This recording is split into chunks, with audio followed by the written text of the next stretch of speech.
IPhone ప్రియులకు శుభవార్త. Apple త్వరలో కొత్త ఎంట్రీ లెవెల్ ఐఫోన్ మ్యాక్బుక్ ను విడుదల చేయడానికి సన్నాహాలు చేస్తోంది. దీనిని ఐఫోన్ 17e అని పిలుస్తారు. తన కొత్త పరిశోధనలో విశ్లేషకుడు జెఫ్ పు 2026 ప్రారంభంలో యాపిల్ ఉత్పత్తి ప్రణాళికలను వెల్లడించారు. బడ్జెట్ ఐఫోన్ లైనప్ మరియు ఎంట్రీ లెవెల్ పరికరాలను నవీకరణలను హైలైట్ చేశారు. పరిశ్రమ సరఫరా గొలుసు సంకేతాలపై ఆధారపడి ఉంటుంది. ఇది రాబోయే కొన్ని నెలల్లో వచ్చే సరసమైన లైనప్ సంగ్రహావలోకనం అందిస్తోంది. ఐఫోన్ 17e హ్యాండ్సెట్ శక్తివంతమైన 18 మెగాపిక్సెల్ ఫ్రంట్ కెమెరా కొత్త A19 చిప్సెట్లో రావచ్చు. ఇది డైనమిక్ ఐలాండ్ డిజైన్, మెరుగైన కనెక్టివిటీ లక్షణాలను కూడా కలిగి ఉండవచ్చు.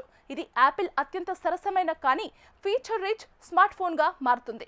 ఐఫోన్ 17e 2026 ప్రారంభంలో లాంచ్ కావచ్చు. ఈ ఫోన్ ఐఫోన్ 16eకి సక్సెసర్ గా ఉంటుంది. ఈ ఫోన్ అప్గ్రేడ్ చేయబడిన 18 మెగాపిక్సెల్ ఫ్రంట్ కెమెరాతో రావచ్చు. ఇది సెంటర్ స్టేజ్ కు మద్దతు ఇస్తుంది. ప్రధాన ఐఫోన్ 17 మోడల్ కు సమానంగా ఉంటుంది.